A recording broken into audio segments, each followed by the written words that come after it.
بسم اللہ الرحمن الرحیم ایاک نعبد و ایاک نستعین۔ میرے پاکستانیوں، میں آپ کے سامنے آج حاضر اس لیے ہوا ہوں کہ دنیا میں بڑی تیزی سے صورتحال بدل رہی ہے اور اس کے پاکستان کے اوپر اثرات ہیں۔ لیکن سب سے پہلے میں شروع کرنا چاہتا ہوں پاکستان کی فارن پالیسی سے۔ میں نے 2 دورے کیے، ایک چائنا کا اور ابھی رشیا کا، روس کا۔ تو میں جو آج آپ کے سامنے سب سے پہلے بات واضح کرنا چاہتا ہوں وہ یہ کہ میرے ماں باپ ایک غلام ہندوستان میں پیدا ہوئے تھے، اور جب بھی میں بڑا ہو رہا تھا انہوں نے یہ احساس دلوایا کہ میں کتنا خوش قسمت ہوں کہ میں ایک آزاد ملک میں پیدا ہوں۔ اور جب سے میں نے سیاست شروع کی، بلکہ اس سے پہلے بھی، میری ہمیشہ یہ خواہش تھی کہ پاکستان کی جو فارن پالیسی ہو وہ آزاد ہو۔ اب آزاد فارن پالیسی کا کیا مطلب ہے؟ آزاد فارن پالیسی کا مطلب یہ ہوتا ہے کہ ایک قوم اپنے لوگوں کے فائدے کے لیے فارن پالیسی بنائے، وہ فارن پالیسی نہ بنے جو کسی اور کا فائدہ کرے اور اپنے ملک کو نقصان پہنچا دے۔ اور میں آپ کو اس غلط فارن پالیسی کی مثال دینا چاہتا ہوں کہ جو ہم نے امریکہ کے ساتھ اس کی وار آن ٹیرر میں جب حصہ لیا تو میں شروع سے کہتا گیا، میری پارلیمنٹ میں تقریریں ہیں کہ ہماری اس جنگ سے کوئی تعلق نہیں تھا، کوئی پاکستانی ملوث نہیں تھا۔ 9/11 میں ہمارا کوئی اس سے لینا دینا نہیں تھا۔ تو میں تب سے کہتا گیا کہ ہمیں اس میں شرکت نہیں کرنی چاہیے۔ ہم نے پہلے امریکہ کے ساتھ کی جنگ میں شرکت کی، سوویت یونین کے خلاف، جب وہ افغانستان میں جہاد میں شرکت کی، اور پھر 10 سال کے بعد جب پھر شرکت کی 9/11 کے بعد امریکہ کے ساتھ اس کی جنگ میں، تو جب ہم تب شرکت کر رہے تھے کہ جہاد تھی کہ افغانستان میں کوئی فورن آکوپیشن ہوئی تو اس کے خلاف جہاد ہے، لیکن اب جب امریکہ افغانستان میں آ گیا تو اس کے خلاف دہشت گردی تھی۔ اس پالیسی کے میں شروع سے خلاف تھا، اور بدقسمتی سے یہ فارن پالیسی پاکستانیوں کے فائدے کے لیے نہیں کی گئی۔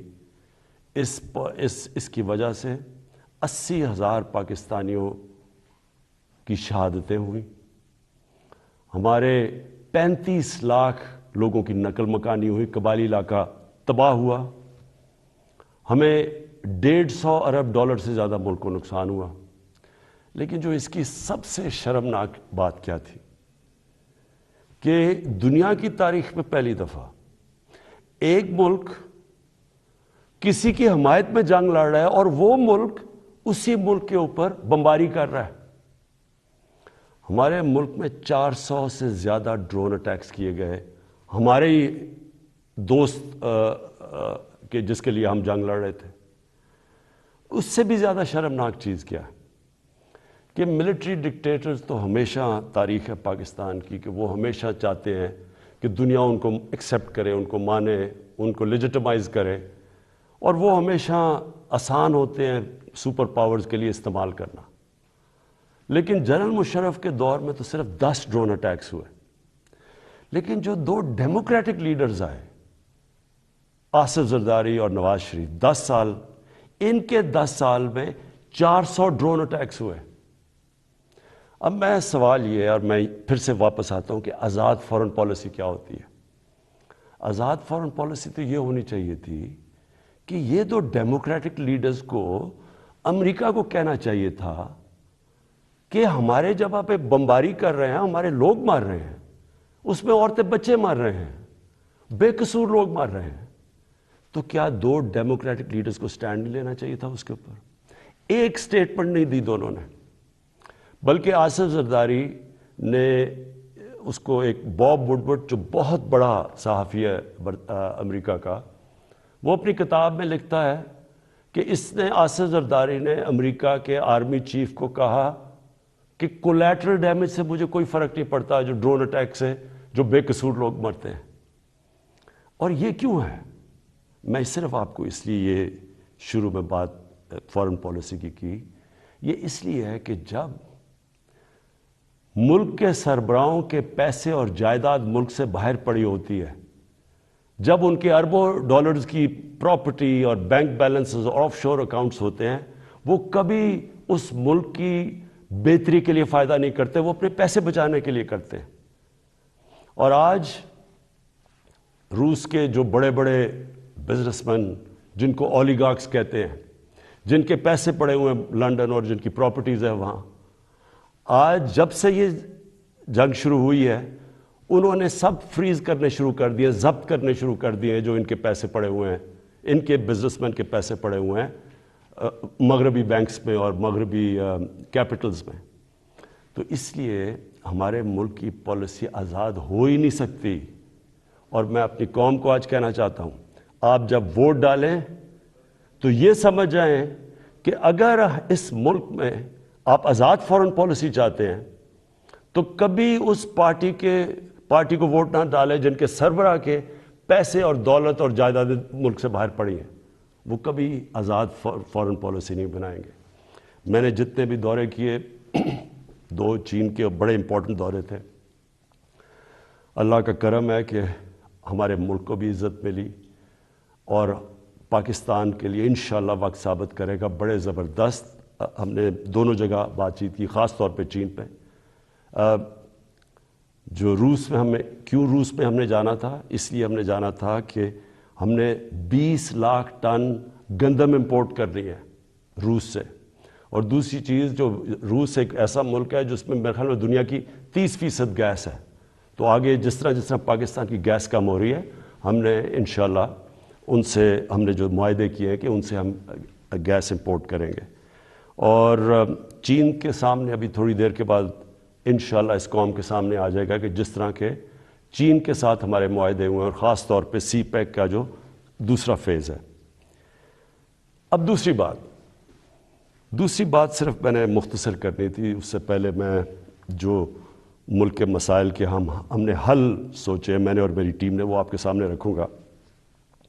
لیکن دوسری چیز ایک متنازع ایشو بنا ہوا ہے، اس کے اوپر تھوڑا شور مچا ہوا ہے کہ جی آزادی صحافت کے اوپر پابندی لگائی جا رہی ہے اور لوگوں کے منہ بند کیے جا رہے ہیں۔ میں پہلے آپ کو ایک چیز واضح کر دوں، پیکا لا، آپ سب کو یہ بتا دوں کہ یہ 2016 میں بنا تھا، اس میں صرف ہم ترمیم کر رہے ہیں۔ جو سربراہ ملک کا جس نے کرپشن نہیں کی، جو ملک کا سربراہ ملک کے قانون نہیں توڑتا، اس کو کبھی آزاد صحافت سے، میڈیا سے کوئی خطرہ نہیں ہے۔ آج آپ اٹھا کے دیکھ لیں پاکستان کے اخبار، میڈیا دیکھ لیں، تقریباً 70% خبریں ہمارے خلاف ہیں، ہمیں ان سے کوئی فرق نہیں پڑتا۔ لیکن یہ قانون کسی وجہ سے لے کے آئے ہیں، اس کی وجہ یہ ہے کہ پاکستان میں سوشل میڈیا کے اوپر اس طرح کا گند آ رہا ہے، اس طرح کی چیزیں آ رہی ہیں، چائلڈ پورنوگرافی آ رہی ہے، یعنی جو ہمارے اسلامک ویلیوز کی خلاف ورزی، ہمارے چھوڑے دنیا میں کسی بھی مہذب معاشرے میں اس طرح کی چیزیں نہیں آتی جو اب ہمارے سوشل میڈیا پہ آ رہی ہیں۔ میرے پاس ریکارڈ ہے اس وقت کہ 94,000 کیسز پڑے ہوئے ہیں FIA کے پاس، جس کے اندر گھر کی عورتوں کو تنگ کیا ہوا ہے، ان کے خلاف، اور لوگوں کے گھر اجڑ رہے ہیں کیونکہ گند اچھال رہا ہے، فیک نیوز آ رہی ہے، تصویریں گندی دی جا رہی ہیں۔ ابھی تک صرف 38 کیسز کا فیصلہ ہوا ہے 94,000 کیسز میں سے۔ عام لوگوں کو تو چھوڑیں، پرائم منسٹر ایک ملک کو چھوڑیں کہ عمران خان ہے یا کوئی بھی ہے، اس کو بھی نہیں بخشا جا رہا۔ ایک صحافی نے 3 سال پہلے لکھا کہ جی عمران خان کی بیوی گھر سے چھوڑ کے چلی گئی ہیں، اور جی عمران خان نے کوئی غلط غیر قانونی کام کیا بانی گالہ میں نے عدالت میں کیس کیا۔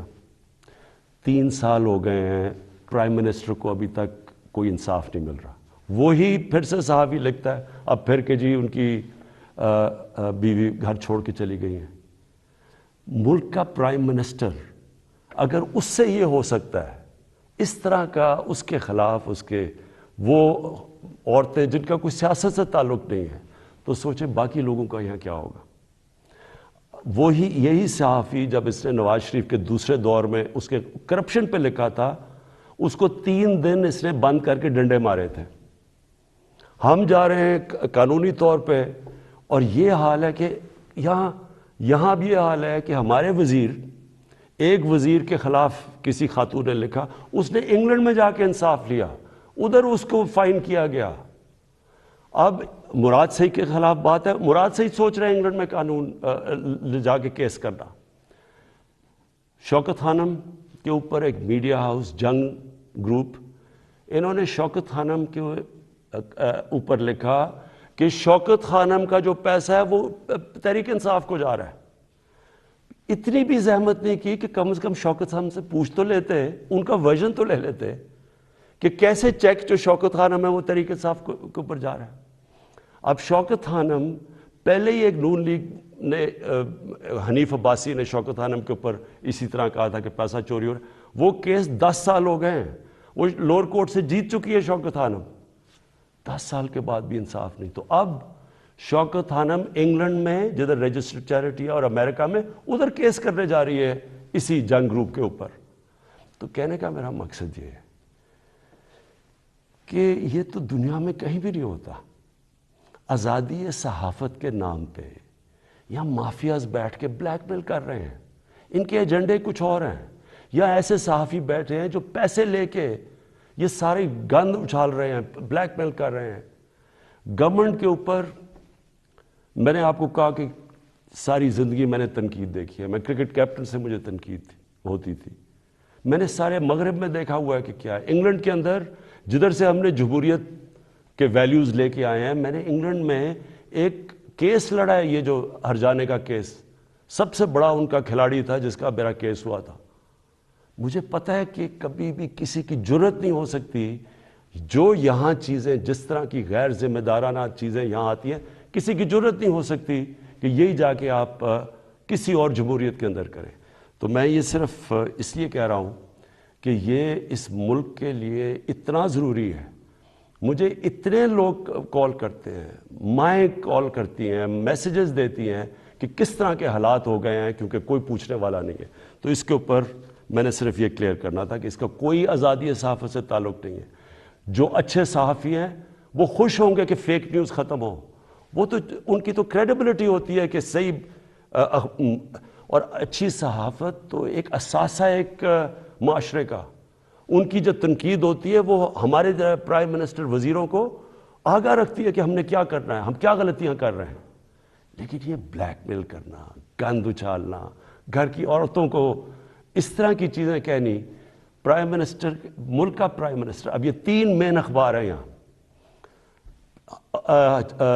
میں نومینیٹ کرتا ہوں آزاد کشمیر کا پرائم منسٹر جب ہماری پارٹی الیکشن جیتتی ہے, 3 مین اخباروں کے فرنٹ پیج پہ آتا ہے کہ جی وہ جادو ٹونے سے یا پتہ نہیں ستارے دیکھ کے اس کو آزاد کشمیر کے پرائم منسٹر کو سلیکٹ کیا گیا.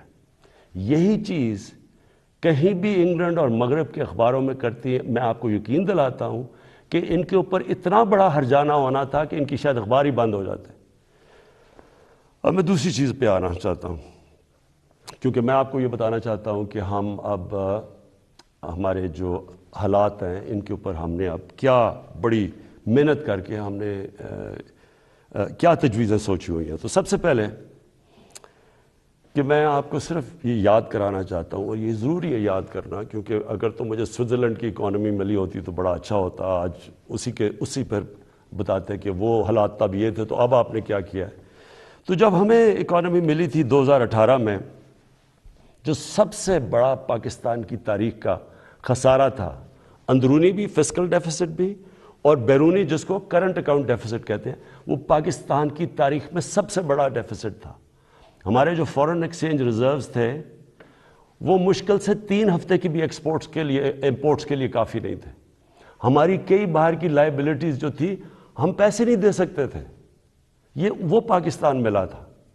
اور اس کے بعد اتنے مشکل وقت سے نکلتے ہوئے اس کے بعد ہم کرونا آ گیا. اب کرونا کا میں صرف آپ کو یہ بتا دوں کہ یہ 100 سال میں ایک دفعہ اتنا بڑا کرائسس آتا ہے جو کرونا آیا. دنیا میں آپ دیکھ لیں کہ حالات کیا ہوئے. اچھی بھلی اکانومیز اجڑ گئیں. برطانیہ، ہندوستان جو بڑی تیزی سے آگے جا رہا تھا اس کی مائنسز میں گروتھ ریٹ چلی گئی. تو اس پہلے ہی مشکل حالات تھے.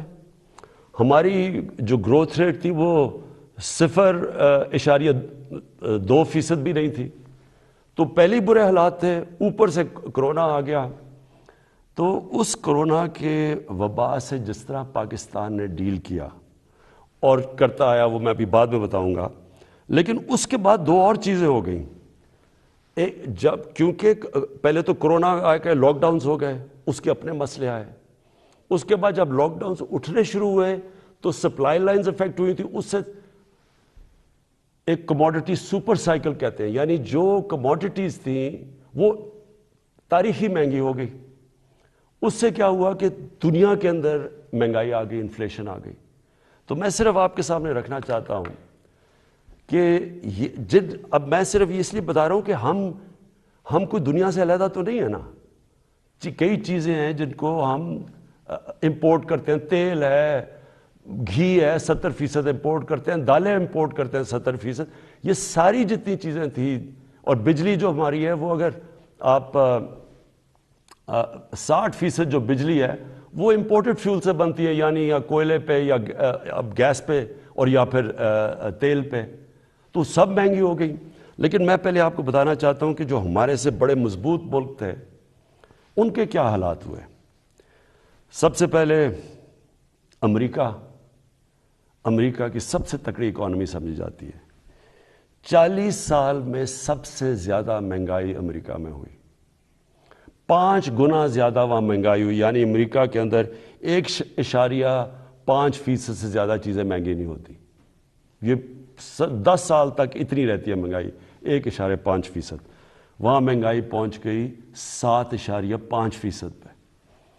اس کے بعد کینیڈا، جو بڑا یہاں سے کتنا پیسہ خرچ کر کے لوگ کینیڈا جاتے ہیں اور کینیڈا کے شہری بنتے ہیں، 30 سال میں سب سے زیادہ مہنگائی کینیڈا میں آئی. اس کے بعد برطانیہ، 30 سال میں 1992 کے بعد سب سے زیادہ مہنگائی وہاں آئی. ترکی میں 20 سال میں سب سے زیادہ مہنگائی آئی. اور میں صرف کیونکہ ہمیں سب سے زیادہ شور مچایا جاتا ہے کہ جی بڑی مہنگائی آ گئی، ہمیں گورنمنٹ کو ہٹا دو کیونکہ اتنی مہنگائی آ گئی. اب یہ میں نے جو آپ کے سامنے یہ فگرز رکھ رہا ہوں، یہ ذرا آپ کیونکہ سارے آپ چیک کر سکتے ہیں. آپ تو بڑا یہ زمانہ بدل گیا ہے، موبائل فون آپ کی جیب میں ہے. گوگل کریں کہ یہ میں ٹھیک کہہ رہا ہوں یا نہیں کہہ رہا، تو آپ کو پتہ چل جائے گا.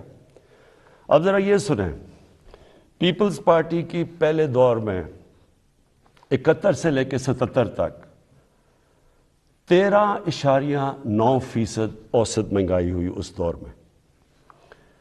پیپلز پارٹی کے دوسرے دور میں 88 سے لے کے 2 سال ان کی حکومت چلی، 8.3% مہنگائی ہوئی. پھر ان کے پیپلز پارٹی کے تیسرے دور میں 94 سے لے کے 96 تک 11.6% مہنگائی ہوئی. پھر ان کے 2008 سے 2012 کے دور تک 13.6% مہنگائی ہوئی. اب یہ ساری نوٹ کر لیں فگرز کہ ان کے 4 دور میں کتنی مہنگائی ہوئی. کہ صرف ایک دور میں، دوسرے دور میں 8.3 ہوئی تھی، باقی ساری 10% سے زیادہ مہنگائی ہوئی. نون لیگ پہلا دور 90 سے لے کے 93 تک 10.08% مہنگائی ہوئی. دوسرے دور میں 97 سے لے کے 99 تک 7.2% مہنگائی ہوئی. اور ان کا جو تیسرا دور تھا جس میں میں آپ کو یہ بتا دوں کہ سب سے کم تیل کی قیمتیں تھیں ان کے دور میں، تو ان کے 5% مہنگائی ہوئی. اور تحریک انصاف جس نے جو اٹھتا ہے کہ جی مہنگائی میں مر گئے، تحریک انصاف کی مہنگائی ہوئی 8 ہمارے جو ابھی تک 3.5 سال میں 8.5%. تو پہلے تو یہ ذرا واضح ہو جائے آپ کو کہ مہنگائی کتنی ہے ان کے مقابلے میں، کیونکہ وہ بڑا شور مچا ہوا جی گورنمنٹ گرا دو، جلدی سے گرا دو، کیونکہ لوگ پہ اس کا مہنگائی میں پہلے ہاں ہے مہنگائی، اور میں اس کے اوپر ابھی بعد میں آنے لگا ہوں. لیکن ہم اس وقت مہنگائی آئی ہوئی ہے جو دنیا کے اندر مہنگائی کا سائیکل آیا ہوا ہے. اچھا جی، پھر تحریک انصاف دوسری چیز کہتے ہیں جی بڑی ہماری نااہل حکومت ہے. تو میں صرف اب آپ کو صرف جو انٹرنیشنلی مانا گیا کہ تحریک انصاف نے کس طرح یہ سارے چیزوں کا مقابلہ کیا، اب میں صرف انٹرنیشنل اکنالجمنٹ بتا رہا ہوں کہ دنیا نے تحریک انصاف جو اس وبا میں جو 100 سال میں ایک دفعہ اتنا بڑا بحران آتا ہے، تو دنیا کیا کہتی ہے.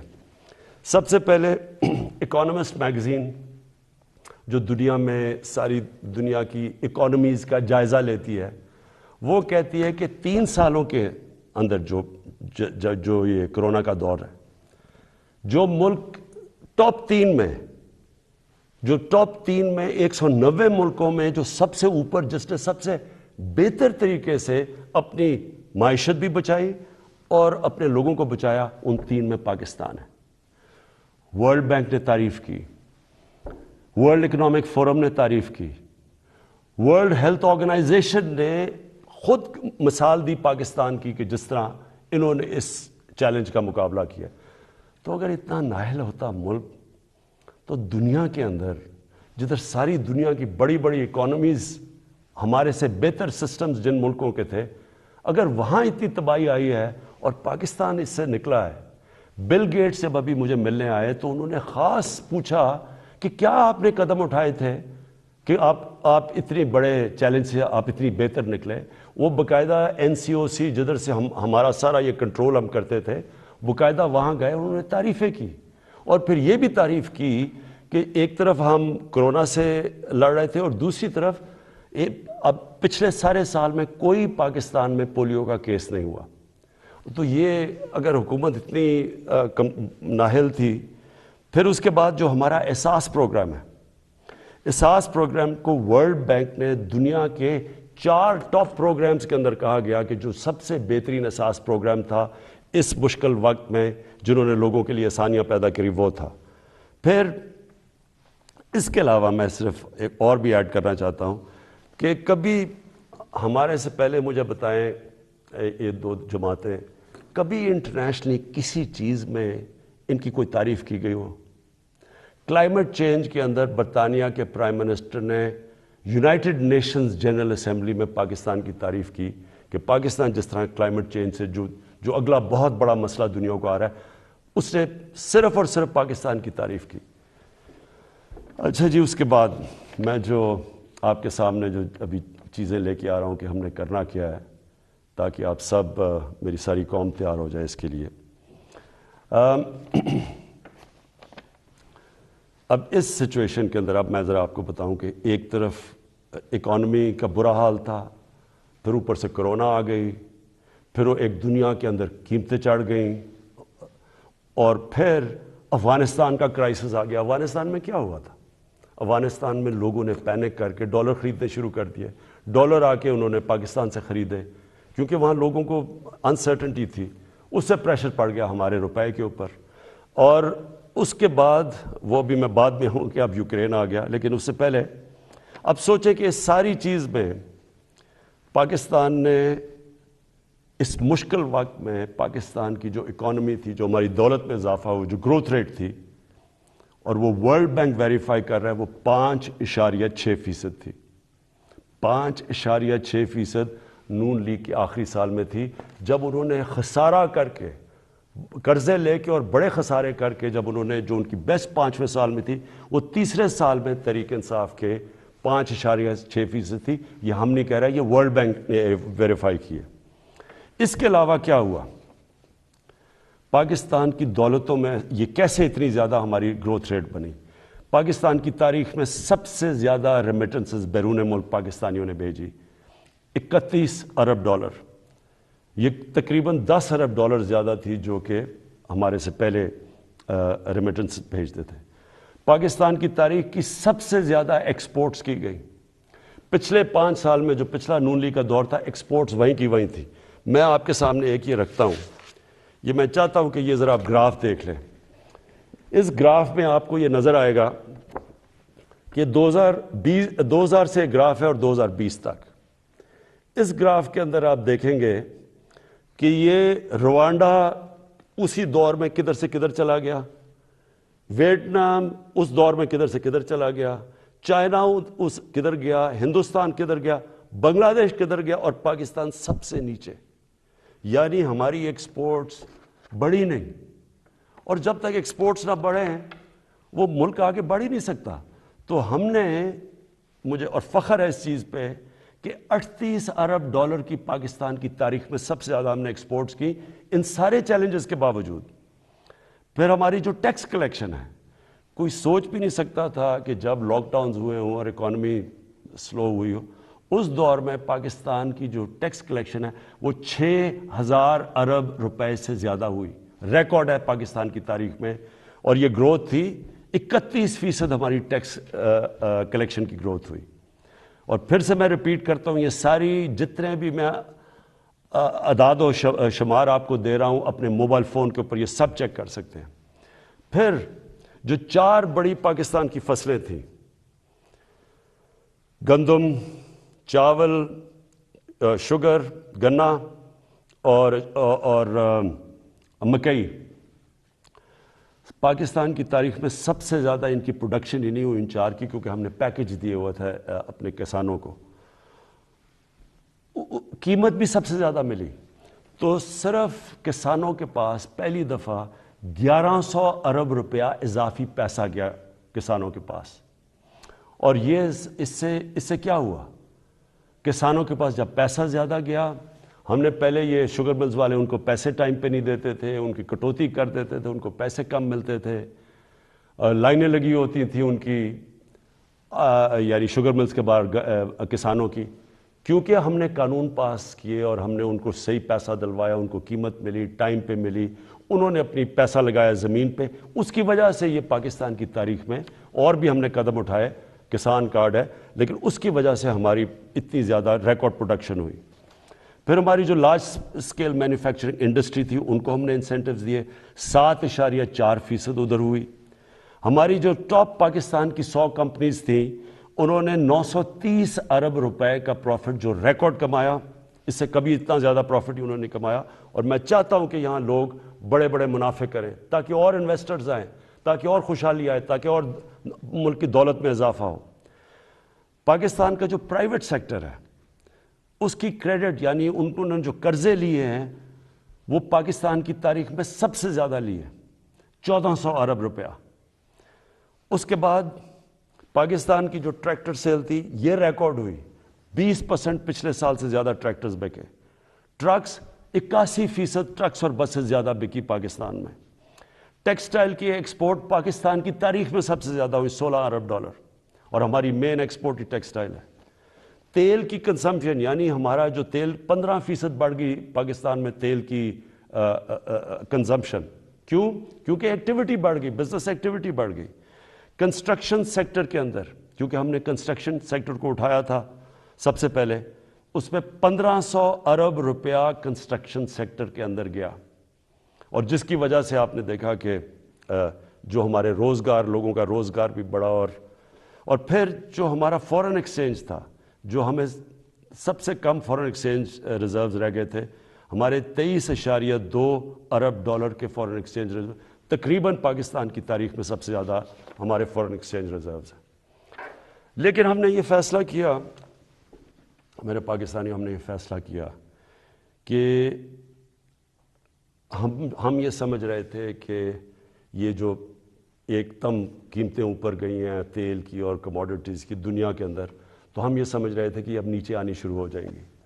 لیکن جو یوکرین کے اندر ہو رہا ہے اور یہ جو جنگ ہوئی ہے، تو اب مجھے خوف ہے کہ یہ، اور ہم نے آپس میں ڈسکس کیا کہ ابھی قیمتیں باہر نیچے نہیں آئیں گی، کیونکہ یہ سب کو پتہ ہے کہ جیسی یہ ہوتی ہے جنگ تو تیل کی قیمت بھی اوپر، اور پھر 30% دنیا کی گیس وہاں سے آتی ہے، گیس کی بھی قیمت اور اوپر چلی جائے گی. اور گندم، ہم نے جو روس کو کہا ہوا کہ ہمیں 20 لاکھ گندم چاہیے، تو گندم کی ابھی قیمت اوپر چلی گئی ہے. تو ہم نے ایک فیصلہ کیا، ہم نے یہ فیصلہ کیا کہ ہم اس ملک میں جو سب سے بڑا مسئلہ ہے اس وقت وہ ہے تیل کا، پیٹرول اور ڈیزل کا، اور ان کی اگر قیمتیں اور اوپر چلی گئیں تو لوگوں کے اوپر اور بوجھ پڑ جائے گا. لیکن میں آج آپ کو یہ بتا دوں کہ پاکستان میں جو آج بھی پٹرول اور ڈیزل کی قیمتیں ہیں، یہ نوٹ کر لیں. جب اپوزیشن والے یہ کہتے ہیں کہ جی وہ ہو بڑا مہنگا ہو گیا پٹرول اور ڈیزل، کب مجھے ذرا یہ بتائیں کہ وہ ان کے پاس اس کا کیا حال ہے؟ ہمیں باہر سے امپورٹ کرنا پڑتا ہے، تیل اوپر چلا جائے ہم اس کے بعد کیا کریں؟ یعنی اگر ان کے پاس کوئی حل ہے تو ہمیں بتا دیں، کیونکہ اس وقت بھی پاکستان دنیا کے 190 ملکوں میں سے 25ویں نمبر پہ ہے جدھر ابھی بھی ہمارا تیل اور پٹرول اور ڈیزل سب سے کم بک رہا ہے. میں آپ کو ذرا بتا دوں کہ ترکی میں اس وقت ہمارا پاکستان میں 160 روپے لیٹر ہے، ہندوستان میں 260 روپے لیٹر ہے، بنگلہ دیش میں 185 روپے لیٹر ہے، ترکی میں 200 روپے لیٹر ہے. اور اگر ہم 70 ارب روپے کی ہر مہینے سبسڈی دیتے ہیں، یعنی گورنمنٹ سبسڈائز کرتی ہے، اگر ہم یہ نہ کریں 70 ارب روپے کا، تو آج پاکستان کے اندر پٹرول ہو 220 روپے لیٹر کا. میرے پاس اوگرا کی سمری آئی، انہوں نے کہا کہ 10 روپے زیادہ آپ کو 1 لیٹر پٹرول اور ڈیزل بڑھانا پڑے گا کیونکہ دنیا میں تیل مہنگا ہو چکا ہے. تو میں آج آپ کے سامنے بڑی خوشخبری سنانا چاہتا ہوں کہ بجائے 10 روپے بڑھانے کے ہم نے فیصلہ کیا ہے کہ 10 روپے پٹرول اور ڈیزل کو آج ہم کم کر رہے ہیں. اب پھر سے میں آپ کو بتاؤں کہ بجلی 60% امپورٹڈ فیول سے بنتی ہے، جو میں آپ کو پہلے بتا چکا ہوں. جیسے باہر گیس مہنگی ہوتی ہے، کوئلہ مہنگا ہوتا ہے، تیل مہنگا ہوتا ہے، تو یہاں ہمارا جس کو کہتے ہیں فیول ایڈجسٹمنٹ چارج وہ بن جاتا ہے، ہماری بھی چیزیں اوپر چلی جاتی ہیں. ہم نے یہ بھی فیصلہ کیا ہے کہ ہم اپنے لوگوں کو اب اس سے بچائیں گے. اگر ڈیمز بنا لیتے پہلے تو پاکستان کو تو بڑی سستی بجلی ملتی تھی، کیونکہ پانی سے جو بجلی بنانی ہے وہ ہمارے لیے، ہمیں تو کوئی فرق ہی نہیں پڑتا کہ باہر مہنگائی ہو یا نہ ہو. لیکن کوئی ڈیمز نہیں بنائی، 50 سالوں میں پاکستان میں کوئی ڈیمز نہیں بنی. ہم 10 ڈیمز بنا رہے ہیں اب پاکستان میں، اور انشاءاللہ اگلے 5 سے 10 سالوں کے اندر یہ ساری ڈیمز آ جائیں گی، اور اس سے انشاءاللہ ہمیں اگر باہر قیمتیں بھی بڑھیں گی تو انشاءاللہ ہم بچ جائیں گے اس سے. تو میں بجلی کا اب ہم نے فیصلہ کیا ہے کہ 5 روپے یونٹ ہم بجلی کم کر رہے ہیں. 5 روپے یونٹ بجلی کم کرنے کا مطلب کہ 20% سے 50% آپ کے بجلی کے بل کم ہوں گے. اور یہ بھی ہم اس کے لیے سبسڈی اور بڑی محنت سے اور جگہ سے ہم نے سبسڈی نکالی ہے. اور میں یہ کیونکہ سب سے بڑا مسئلہ لوگوں کو ہوتا ہے بجلی اور پٹرول اور ڈیزل، اس کی وجہ سے ساری چیزیں مہنگی ہو جاتی ہیں. تو ہم نے یہ فیصلہ کیا کہ ہم اگلے بجٹ تک ان 2 چیزوں کے اوپر ہم اب کوئی اضافہ بھی نہیں کریں گے، اور اس سے پہلے ہم نے یہ ان کو کم بھی کر دیا. 5 روپے یونٹ بجلی اور 10 روپے بلکہ 20 روپے پورا بنتا ہے پٹرول اور ڈیزل کا. پھر ہم نے احساس پروگرام کیا، جو نچلے طبقے کے اوپر جو ہم 12,000 روپے دیتے تھے، جو 80 لاکھ خاندان کو ہم دیتے ہیں، اس کو ہم نے 12,000 سے 14,000 پہ کر دیا. پھر ہم نے ایک اور کام کیا نوجوانوں کے لیے جو گریجویٹس ہیں، جس نے BA کی ہوئی ہے، جس کے پاس نوکری نہیں ہے. ہم نے فیصلہ کیا کہ ہم ان کو انٹرنشپ دلوائیں گے. 30,000 روپے جو بھی گریجویٹ ہوگا اس کو کہیں انٹرنشپ دلوائیں گے تاکہ ان کو کم از کم کوئی پیسہ ملے. پھر ہم نے اسکالرشپس کا میں آپ کو بتا دوں 26 لاکھ ہم نے اسکالرشپس ہم صوبے جو ہمارے نیچے صوبے ہیں اور جو سینٹر ہے، اور اس کے اوپر 38 ارب روپیہ ہم خرچ کر رہے ہیں. یہ اب پرائم منسٹر کے جو پورٹل ہے اس کے اوپر اب سارا کنٹرول ہوگا. سارے میرٹ کے اوپر ہم خود چیک کریں گے، پوری کمیٹی بنائی ہوئی ہے اکیڈمکس کی، میرٹ پہ ملیں گے، اور کوئی بھی کسی کو مسئلہ ہوگا وہ اس پورٹل کے اوپر آئے گا. لیکن پھر اب جو IT سیکٹر جو فیوچر ہے ہمارے نوجوانوں کا، جس طرف دنیا جا رہی ہے ٹیکنالوجی کی ریولوشن، یہ ذرا آپ سنیں.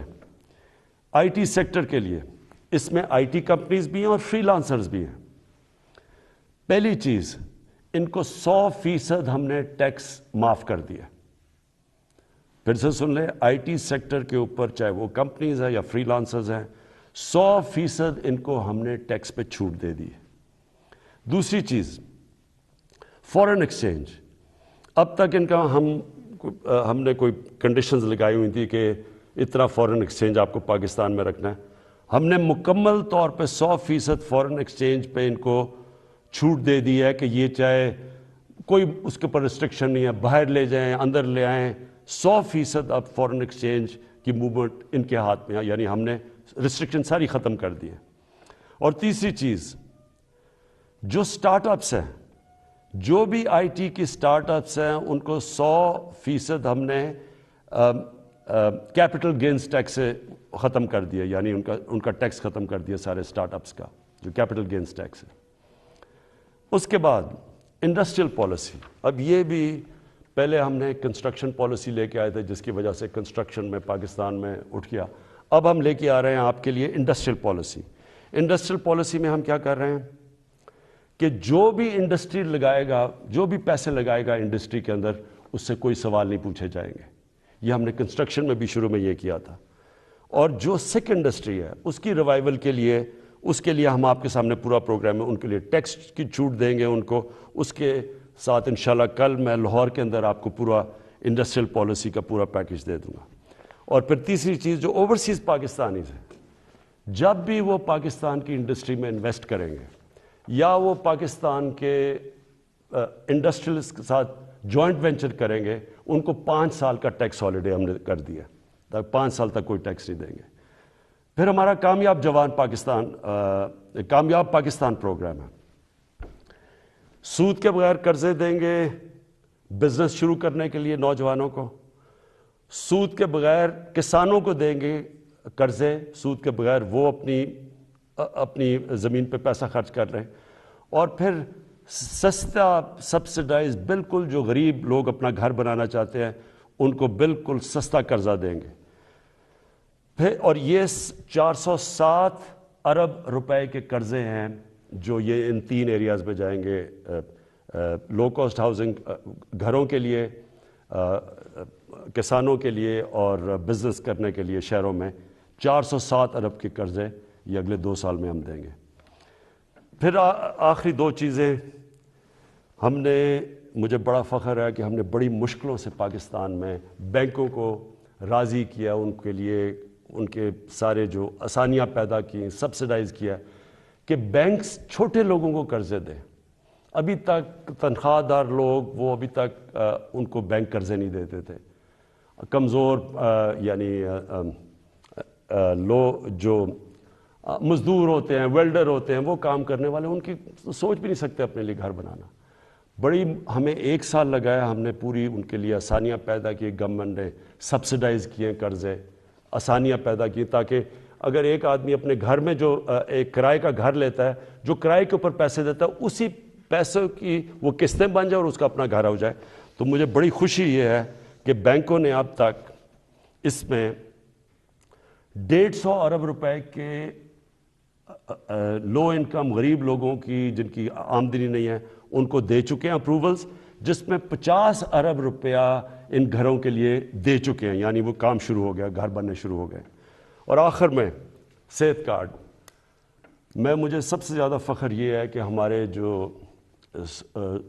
صوبائی چیف منسٹرز تھے ان سب کو میں نے آگاہ کیا کہ یہ سب سے بڑی نعمت ہے ایک غریب گھرانے کے لیے کہ اس کے پاس ہیلتھ انشورنس ہو، جب بھی وہ ایک کوئی گھر میں بیماری ہو تو ان کو یہ خوف نہ ہو کہ ہم ہاسپٹل میں جا کے اپنا علاج نہیں کروا سکیں گے۔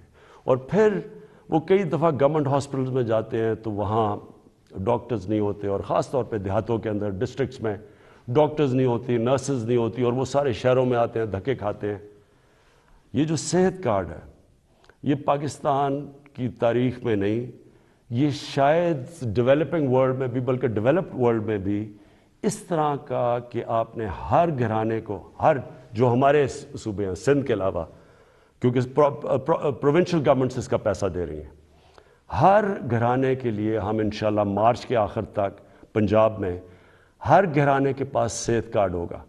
ہر خاندان 10 لاکھ روپے تک کسی بھی ہسپتال میں جا کے علاج کروا سکتا ہے۔ یہ ضروری ہے سمجھنا، پہلے تو ہوتا تھا گورنمنٹ ہاسپٹل، اب وہ پرائیویٹ ہاسپٹل میں جا کے علاج کروا سکتا ہے، اور ہر گھرانے کے پاس یہ صحت کارڈ ہوگا۔ اور انشاءاللہ یہ پورا ایک ہیلتھ سسٹم بن رہا ہے پاکستان میں۔ ابھی سے چھوٹے چھوٹے ہاسپٹل دیہاتوں میں جانا شروع ہو گئے ہیں، کیونکہ دیہاتوں میں ہمارے گورنمنٹ ہاسپٹل میں ڈاکٹرز نہیں ہوتے کئی دفعہ، تو پرائیویٹ سیکٹر جانا شروع ہو گیا۔ اور میری یہ خواہش تھی کہ پاکستان میں ایک پورا جال بچ جائے ہاسپٹلز کا، تو گورنمنٹ کے پاس تو کبھی بھی اتنا پیسہ نہیں آنا تھا، تو اب پرائیویٹ سیکٹر کے لوگ خود جائیں گے، کیونکہ اب ہیلتھ کارڈ ہوگا، غریب سے غریب گھرانے کے پاس بھی ہیلتھ کارڈ ہوگا، اور اگر ان کو گھر میں کوئی بیماری ہو وہ جا کے پرائیویٹ ہاسپٹل میں بھی اپنا علاج کروا سکتے ہیں۔ یہ میں سمجھتا ہوں کہ ہم نے جو ہماری 3.5 سال کی حکومت ہے، یہ سب سے بڑا کام ہے، کیونکہ جب کوئی گھر میں ایک بیماری ہو اور آپ کے پاس پیسہ نہ ہو تو اس سے زیادہ ایک خاندان کی بے بسی کا عالم نہیں ہوتا۔ میں آخر میں آپ کے سامنے، اپنی قوم کے سامنے یہ کہنا چاہتا ہوں کہ مجھے پتہ ہے یہ مشکل حالات ہیں، مجھے پتہ ہے کہ ہم نے یہ جو 3.5 سال گزارے ہیں، کبھی ایک مشکل سے نکلتے تھے، پھر دوسری مشکل، کبھی پلوامہ ہو گیا تو کبھی کرونا ہو گیا، اور اس کے بعد پھر مسئلے، اور اب یوکرین کا مسئلہ آ گیا۔ لیکن یہ میں آج آپ کو کہتا ہوں کہ سارا وقت میری اور میری حکومت صرف ایک چیز سوچتی ہے کہ ہم آپ کے اوپر کس طرح یہ جو آپ کے اوپر بوجھ پڑا ہوا ہے یہ ہم کیسے کم کر سکتے ہیں، اور انشاءاللہ یہ جب ہم اس سے نکلیں گے، اور جس طرح ماشاءاللہ ہمارا ملک صحیح راستے پہ چل پڑا ہے، اکانومی صحیح راستے پہ چل پڑی ہے، بلومبرگ ویسے میگزین جو کہ دنیا کی اکانومیز کا جائزہ لیتی ہے، اور پھر IMF جس نے ابھی رپورٹ میں کہا ہے کہ پاکستان کی جو گروتھ ہے، جو ان کی دولت میں اضافہ ہے جو ہوتا جا رہا ہے، وہ اب یہ صحیح راستے پہ، اور یہ سسٹینیبل ہے۔ یہ بہت بڑی چیز ہے کہ ایک مشکل وقت سے نکل کے آج پاکستان صحیح راستے پہ نکل چکا ہے۔ پاکستان پائندہ باد۔